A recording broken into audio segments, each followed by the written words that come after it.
और जो बलोच जिस तरीके से यहाँ पर स्थितियां पाकिस्तान के लिए इन्होंने खराब कर रखी है, बहुत मुश्किल है पाकिस्तान के लिए फिलहाल इस जाल से निकलना। गुड इवनिंग खुशबू।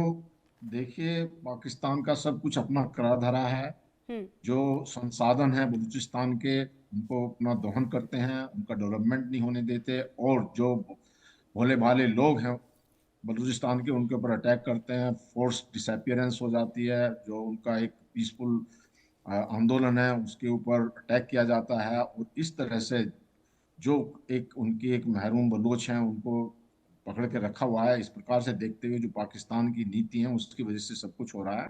और अब बलूचिस्तान लिबरेशन आर्मी फ्रंट पर आ गई है, और वहाँ के नवयुवक और महिलाएं सब सामने आकर के, जो खातन है वो आई हैं। अब पाकिस्तान के वहाँ पर गिने चुने दिन रहे हैं। जिस तरह से चौकियों पर कब्जा कर रहे हैं, और खास करके सिंदूर ऑपरेशन के बाद में, जब पाकिस्तान को अपनी सेना वहां से हटा करके भारत की तरफ मोबिलाइज की थी, तब से अटैक बढ़ गए। इसी प्रकार से जो टीटीपी जो है वो बहुत हमलावर है। पाकिस्तान दोष देता है अफगानिस्तान को और तालिबान को कि टीटीपी को संरक्षण देता है। उनको पता होना चाहिए कि 2006 में टीटीपी पाकिस्तान के अंदर ही बना था, और तभी से हमले कर रहा है। जहां तक अफगानिस्तान में टीटीपी जो तालिबान है, वो तो 2021 में आया, उससे पहले भी हमले चल रहे हैं। अब उनको जब पाकिस्तान जो है, पाकिस्तान को टीटीपी ने कहा है कि हम यहाँ पे सरिया कानून लाएंगे, और इन्हीं के अपने आदमी हैं। जो पाकिस्तान साथ देता था अमेरिका का तालिबान के ऊपर अटैक करने के लिए, तो उससे भी ये नाखुश थे कि हमारे अपने मुस्लिम ब्रदर्स के ऊपर में ऐसा क्यों हो रहा है।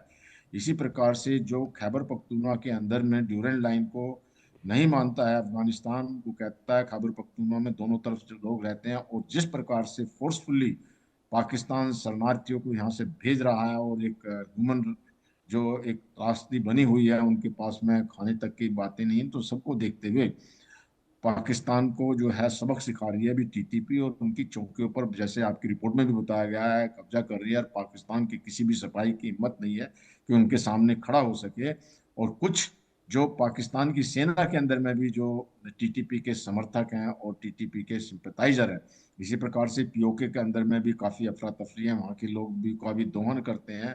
तो ये सब कुछ पाकिस्तान की जो गलत नीति है उसकी वजह से है। और जो टेररिस्ट की बात करते हैं ये, अगर टीटीपी की या तालिबान की बात करते हैं, तो ट्रेनिंग तो पाकिस्तान नहीं दिया है, टेररिस्ट तो हम्म। इन्होंने ही पाले हैं। अभी भी टेररिस्टों को पाल रहे हैं, जैसे मोहम्मद जैसे लोगों को पाल रहे हैं। और हाफिज सईद के साथ में भी उनकी जो पॉलिटिकल पार्टी के नाम पे अभी जो इनके मंत्री गए थे मिलने के लिए, उनको सह दे रहे हैं। तो इस प्रकार से जब पाकिस्तान ऐसी एक्टिविटी करेगा, उसका खामियाजा तो भुगतना ही पड़ेगा। और जल्दी जल्दी सही पाकिस्तान के टुकड़े टुकड़े हो जाएंगे। बैक टू यू खुशबू। हम्म। बिल्कुल। और कहीं ना कहीं अब ये आमिर मसली खान जी, देखिए ये जो हो रहा है पाकिस्तान में, ये पाकिस्तान की वजह से ही हो रहा है, और इससे निकलना पाकिस्तान के लिए फिलहाल अभी वक्त लगेगा इससे। और ऐसा लग रहा है कि जो बलूचिस्तान है, जिस तरह की लड़ाई वो लड़ रहा है पिछले कुछ महीनों से, अप्रैल 2025 के बाद से, वो अपनी आजादी के लिए कुछ भी कर जाने को तैयार है, क्योंकि अब खोने के लिए उसके पास कुछ है नहीं। आमिर मसली खान जी, नमस्कार, आपका बहुत शुक्रिया। देखें, या जो पाकिस्तान, जैसे हमारे बड़े भाई मेजर जनरल बंसल ने कहा, ये सारा कुछ इनका अपना किया है, ये पाकिस्तान के फौज का। मैं एक अर्ज करूंगा, एक शायर थे बड़े ज़बरदस्त पंजाब से, हबीब जालिब। उन्होंने कहा, दीप जिसका महलाती में जले, चंद लोगों की खुशियों को लेकर चले, वो जो साए में हर मुसलहत के तले, ऐसे दस्तूर को सुबह बेनूर को मैं नहीं मानता, मैं नहीं जानता।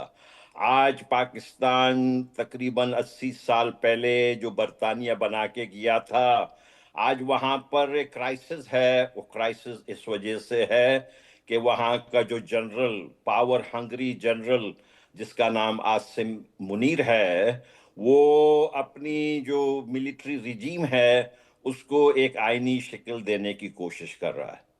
देखें, जहां तक के टीटीपी का ताल्लुक है, हमारा ये मौक़िफ़ है कि जो भी खैबर पख्तूनख्वा है, उस पे अफ़गानों का हक है। जो भी ना सिर्फ खैबर पख्तूनख्वा, बल्कि बलूचिस्तान में भी कुछ पश्तून इलाके हैं, उस पर अफगानिस्तान और अफगानों का हक है। ये उनका तारीखी ज़मीन है। इस पे पंजाबी जिहादियों को कुछ हक नहीं है कि वो कहें कि ये यहाँ से निकल जाएं, यहाँ पर नहीं आए। ये इस किस्म से जब ये सोचते हैं, तो जब ये सब समझते हैं कि अफगानिस्तान को अपनी 5वीं सूबा बनाएंगे, ये अहमकों के जन्नत में रह रहे हैं। देखिए, हमारा तो फैसला हो गया है। हमारे बलूच नौजवानों को मैं सलाम पेश करता हूँ कि इनकी फौजी दरिंदगी, बर्बरियत का वो बिल्कुल बेबाकी निडरी से वो मुकाबला कर रहे हैं। अभी कुछ दिन पहले इनके जो भगोड़े फौज है, जिनको कि सिर्फ हारना ही जानते हैं ये, और माल कमाना जानते हैं ये बिजनेस वाले जो पंजाबी जिहादी हैं, इनके हमने हथियार छीने हमारे नौजवानों ने, जो अमेरिकन हथियार इनके पास थे। ये जो अपने अमेरिकन हथियार, अमेरिकन टैंक और अमेरिकन जहाज़ों से अगर वो समझते हैं कि हमारे ऊपर अपना कब्जा जमाए रखेंगे, तो वो गलतफहमी का शिकार है। डॉक्टर सबिया बलोच, बलोच यकजहती कमेटी के लीडर, ज़बरदस्त लीडर हैं, हमारी बेटी हैं। जिस तरह से डॉक्टर महारंग बलोच और दीगर रहनुमा हैं, उन्होंने आज एक अपील की है कि जहरी में जो है, लोगों के पास खाने पीने के सामान नहीं है। कर्फ्यू लगाई हुई है 25 दिनों से, लोगों का बेदरे कत्ल किया जा रहा है, कत्ले आम है, जेनोसाइड है, और अवारान में भी इसी किस्म के सिचुएशन है। गुज़िश्ता 4 दिनों में ही इन्होंने 10 लोग जो हैं, हमारे नौजवान जो हैं, ये इनके death squad, military intelligence, counter terrorism department और फ्रंटियर कोर ने बलूचिस्तान के मुख्तलिफ इलाकों से इन्होंने उठाए हैं। और उनमें जो है कत्ल भी हो रहा है, हमारे बच्चों का कत्ल हो रहा है। 15 साल नौजवान, उनको इन्होंने कत्ल कर दिया, जलाल जमील। देखिए, इस किस्म से ये लोग कर रहे हैं, जो ज्यादतियाँ कर रहे हैं, वो ज़्यादा दिन तक नहीं चलेगा। ये मुझे माफ़ कीजिए, उनका नाम दूसरा नसीर बलोच, उनको जो है वो शाप में इन्होंने नवंबर 7 को इन्होंने डेथ स्क्वाड ने कत्ल किया। तो ये जो कत्ल आम हो रहा है हमारे ज़मीन पर, और जो दूसरी जानिब जो है ये जनरल, देखो इन्होंने ये कहा, इतना झूठा जनरल है पाकिस्तान के, इनसे अभी 3 हफ्ते पहले पूछा गया था कि क्या आप सदर बनना चाह रहे हैं कुछ, तो उन्होंने कहा नहीं नहीं जनाब, मुझे तो सिर्फ शहीद होने का शौक है। ये आसिम मुनीर ने कहा था। भैया, अगर आपको शहीद होने का शौक है तो आप ये अमेरिका जाना बंद करें, आ जाएं 1 महीने के लिए बलूचिस्तान में बैठ जाएं, हमारे नौजवान आपका ये शौक पूरा कर देंगे। कुल मिलाकर अहमद मस्ती खान जी, देखिए जितनी बातें आपने कही है उससे एक बात तो तय है कि पाकिस्तान और पाकिस्तान की स्थिति अपनी वजह से ये हो रखी है। जेके बंसल सर, आप इतने लंबे समय से सर तमाम स्थितियों को देख रहे हैं, जो पाकिस्तान में फिलहाल स्थिति है, क्या ऐसी स्थिति पाकिस्तान में पहले देखी गई? क्योंकि बांग्लादेश चलिए जब अलग हो गया, लेकिन उसके बाद अब जो ये आग जगह जगह पाकिस्तान में नजर आ रही है, चाहे वो बलूचिस्तान हो, खैबर पख्तूनख्वा हो, सिंध हो, या फिर पीओके हो, जिस तरह से जेंजी लगातार वहां पर आवाज उठा रही है, क्या ये हालात पाकिस्तान के देखे गए थे? और अगर ऐसा है तो ये कितनी बड़ी खतरे की घंटी है पाकिस्तान के लिए? सर, पाकिस्तान में शुरू से ही है, लेकिन 1960 के बाद में, जब से यहाँ पर ज्यादातर आर्मी रूल हुआ है 1958 में, 59 में, तो तब से ये ज्यादा बढ़ गया है। मेरे ख्याल से जो अयूब के टाइम में वहाँ पर मार्शल लॉ लगा है, तो इन्होंने क्या किया है कि यहाँ की निकम्मी फौज अपनी रिलेवेंट बढ़ाने के लिए वहाँ की जनता को डराती रहती है, कभी भारत का डर दिखा देती है। और जैसे कि मस्ती खान भाई ने भी कहा कि ये एक जो है ना बिजनेस करते हैं, और बिजनेस फौज जो चलाती है वो क्या लड़ाई लड़ेगी, प्रोफेशनल फौज नहीं है। तो प्रोफेशनल फौज नहीं है तो उन्होंने टेररिस्ट पाले हुए हैं। अब जो इनकी नीति जो है वो स्ट्रीट नीति बना ली है, कम से कम भी मेरे ख्याल से 1970 ऑनवर्ड्स जो इन्होंने एक अपनी नीति बनाई है टेररिस्ट बनाने की। तो टेररिस्ट वो जो बनते हैं वो इनको खा रहे हैं। और जो अब इन्होंने सबसे बड़ी दुख की बात तो यह है, बांग्लादेश के ऊपर इतने अत्याचार किए और बांग्लादेश के जो लोगों को भारत ने बचाया। अब बांग्लादेश में यूनुस जो इनको शरण दे रहा है, यहाँ के वो जनरल मिर्जा भी वहां पे गए, और वो दोबारा अपना देश संभलता नहीं है, इधर उधर जाकर के अपनी टेररिस्ट एक्टिविटी बढ़ाने लग जाते हैं। और आज की तारीख में भी अब जैसे भारत ने इनके टेररिस्ट के ठिकाने बर्बाद कर दिए थे, और जैसे मोहम्मद के जब ठिकाने बर्बाद हो गए तो उनको खैबर पख्तूनख्वा की तरफ जाके शरण दे दी पाकिस्तान की जो आर्मी है, और फंड्स इकट्ठा कर रहे हैं। और हाफिज सईद जैसे जो जो एक इंटरनेशनल टेररिस्ट घोषित हो चुका है और कहने को जेल के अंदर में भी है, उसके साथ में उसकी विचारधारा से भी चलते हैं अभी ये लोग। तो ऐसी स्थिति में जो पाकिस्तान का जो सारा कुछ जो अब सिस्टम बहुत खराब हो गया है, दिन प्रतिदिन खराब होता जा रहा है। मतलब आप ये देखिए, मैं ये कहना चाह रहा था कि 1960 के अंदर में भारत की और पाकिस्तान की इकोनॉमी बराबर थी, और अब आप देखिए कि भारत की इकोनॉमी कहाँ बढ़ गई है और पाकिस्तान कहाँ पर है। ये भीख का कटोरा लेके इधर उधर घूमते रहते हैं। एफएटीएफ इनको जो बेल आउट पैकेज देता है, उसके बाद भी ब्लैक ग्रे लिस्ट में हुए थे। ये ग्रे लिस्ट के बाद में अभी भी एफएटीएफ ने इनको वार्निंग दी है कि आप जो किसी को जो अब फंड्स नहीं दे सकते, जैसे कि इन्होंने अभी जैसे मोहम्मद ने अपना एक नया रूप धारण करके जो फंड इकट्ठा करना शुरू किया है डिजिटल, तो उस पर वार्निंग दी थी। दूसरी बात यह है कि जो अभी हाफिज सईद के ऑर्गेनाइजेशन के साथ में मिले हैं ये, और जिसको जमात दुआ दौला के नाम से वो एक ऑर्गेनाइजेशन है, तो उनके साथ में अभी अ, इस प्रकार के संबंध, इनको अभी अकल नहीं है कि टेररिस्ट के जो घोषित करने से ये जब हो चुके हैं तो स्टेट पॉलिसी को खत्म करना पड़ेगा, तभी जाकर देश या कुछ उद्धार हो सकता है। बात यह है कि जो वहाँ की जनता अभी मिलिट्री से पहले तो बहुत डरती थी, अभी भी डरती है, लेकिन 2023 में जब इमरान को अरेस्ट किया था तो उस समय जनता सड़कों पर आ गई थी। तो इनके जो कोर कमांडर थे जनरल, उनके घर में घुस गए थे, वहां से सामान वामान सब लूट लिया था। तो इस तरह से अगर लीडरशिप आती है, सिविलियन लीडरशिप थोड़ा सा सपोर्ट करती है, तो ये फौज को इनको एक अपना ठिकाना दिखा दिया जाएगा।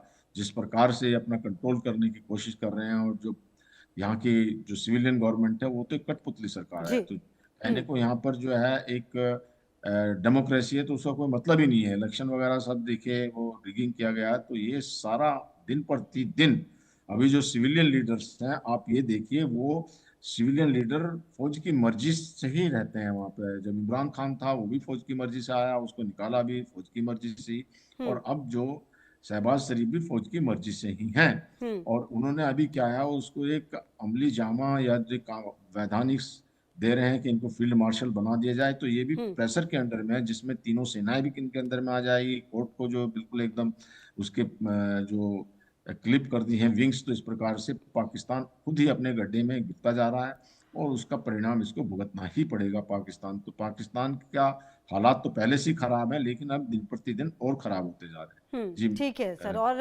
ये बात तो सच है कि जो हालात है वो और ज्यादा खराब हो रहे हैं, और शायद आने वाले समय में और खराब होंगे भी। अहमद मस्ती खान जी, जो पाकिस्तान ये भूल गया कि बलूचिस्तान उसी का अहम हिस्सा अगर है तो उसका ख्याल रखना चाहिए, बजाय उसने पूरी तरह से लूटा बलूचिस्तान को अगर हम देखें, और कहीं ना कहीं उसके खनिज, उसकी तमाम चीजों के साथ डील करने की कोशिश की। वहां के लोगों को पाकिस्तान ने नहीं समझा कि वहां के लोग भी इंसान हैं, क्योंकि जिस तरह की तस्वीरें सामने आई वो कहीं ना कहीं दहशत से भरी थी। और यही वजह है कि आज बलूचिस्तान इस आग में जल रहा है कि अब उसे आजादी के अलावा कुछ भी मंजूर नहीं है। और यह बात भी तय है अमर मस्ती खान जी, जिस तरह की लड़ाई बलूचिस्तान में बलोच अब लड़ रहे हैं, उनके लिए करो या मरो वाली स्थिति है। क्योंकि आप देखिए पाकिस्तानी सेना जिस तरीके से और पाकिस्तानी हुक्मरान जो उनके साथ डील कर रहे हैं, वो कहीं ना कहीं बिलो द बेल्ट है, ये बात माननी पड़ेगी।